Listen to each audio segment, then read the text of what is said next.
অশনি সংকেত। 11-র আগে সিপিএম এর মন্ত্রী এমএলএদেরকে লোক এই ধরনের আপ্যায়ন করত। সবচেয়ে বড় কথা, মানুষ ভয় কাটিয়ে ফেলেছেন।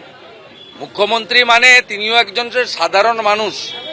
এটা আজকের বর্ধমানের ঘটনায় প্রমাণ হয়েছে, কারণ মুখ্যমন্ত্রী যেখানে যান 7,000 পুলিশ থাকে আর 7,000 বাছাই করা গুন্ডা থাকে।